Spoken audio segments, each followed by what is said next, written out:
Caríssimos, aqui que vos fala é professor Marcão com mais uma jornada de Marcão na História.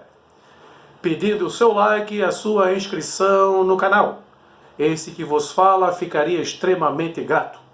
Eu sei que estão estranhando o professor aqui não mais sentadinho e conversando com vocês. Aqui é o seguinte, preparei uma aula um pouquinho diferente.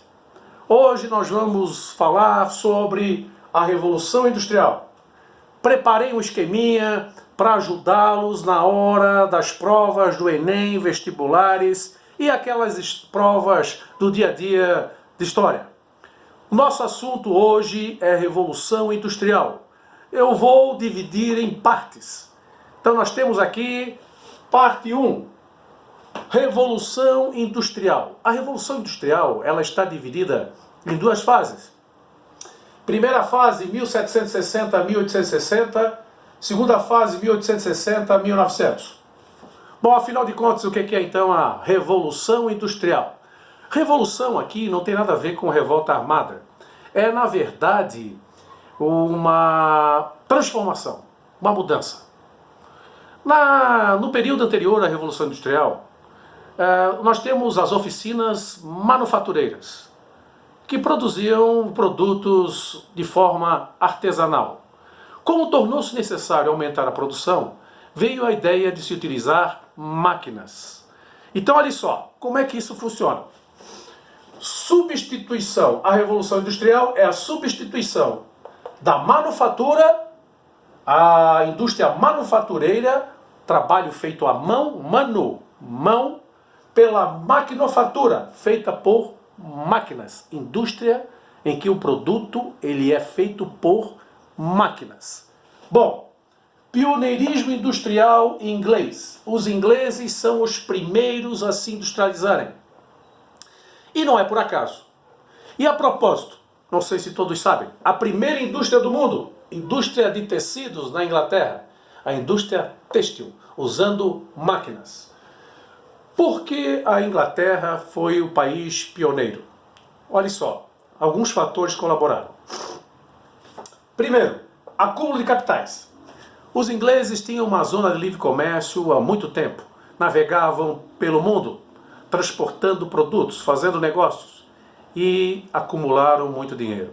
Vocês hão de convir comigo que quando o dinheiro está acumulado, a situação fica bem mais fácil. Concordam, né? Tinha muito dinheiro, mas não era só isso.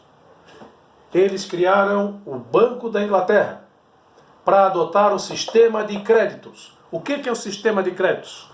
Vou emprestar para aquele que desejar montar suas indústrias. Então fica bem mais fácil, porque agora tem dinheiro e crédito. Nós temos o sistema de crédito hoje, quando a gente fala em cartão de crédito, é o mesmo processo. Claro que os juros hoje são exorbitantes. Naquela época nem tanto. E isso estimulava a industrialização. Então tem dinheiro, tem crédito, e eles, para conseguirem mão de obra para a indústria, eles irão comprar as áreas agrícolas, cercamentos, controle capitalista do campo.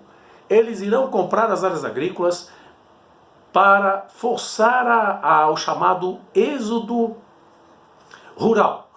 Os camponeses sairão das áreas agrícolas e irão para a cidade. Muitos não tinham registro das terras, acabavam perdendo na justiça, os nobres e burgueses tomavam essas terras. E eles vão então para as cidades para se transformarem em mão de obra barata. Olhe só, êxodo rural, mão de obra barata, controle capitalista do campo. E outra coisa importante, a posição geográfica. A Inglaterra é uma ilha. E essa ilha, na verdade, fica de frente para o continente europeu. Eles tinham já um comércio ativo naquela região. Navegavam pelos mares do mundo. E, na verdade, o que nós percebemos é que eles tinham, naquela época, a maior marinha de guerra do mundo, mas a maior marinha mercante do mundo também. A maior marinha mercante do mundo. Então os ingleses eram os pioneiros na industrialização por esses fatores. Mas agora tem um probleminha. Como ter a fonte de energia para a indústria? Porque a indústria vai utilizar a máquina a vapor, desenvolvida por James Watt, e o tear mecânico, desenvolvido por Arkwright. E o que acontece? Qual é a fonte de energia? É o carvão, pois eles tinham muito carvão. Muito carvão, fonte de energia. Carvão mineral em grande quantidade no litoral. E para a confecção das máquinas, precisava do ferro, jazidas de ferro também no litoral. Isso aí facilitou de uma forma monumental. Então, para nós memorizarmos, os ingleses foram os pioneiros na industrialização maquinofaturada. Começa em 1760, século XVIII, até o século XIX, que é a primeira fase. Depois, século XIX, até o ano de 1900, já entrando no século XX. Olha só, o que é então, recapitulando, a Revolução Industrial? É a substituição da manufatura pela maquinofatura.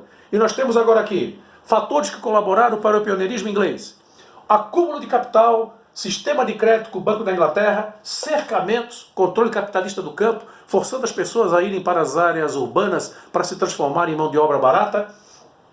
Porção geográfica, a Inglaterra é uma ilha de frente para o continente europeu, já tinha um livre comércio daquela época bem desenvolvido, e as fontes de energia, que era o carvão mineral, e também o ferro, que era fundamental para a confecção das máquinas.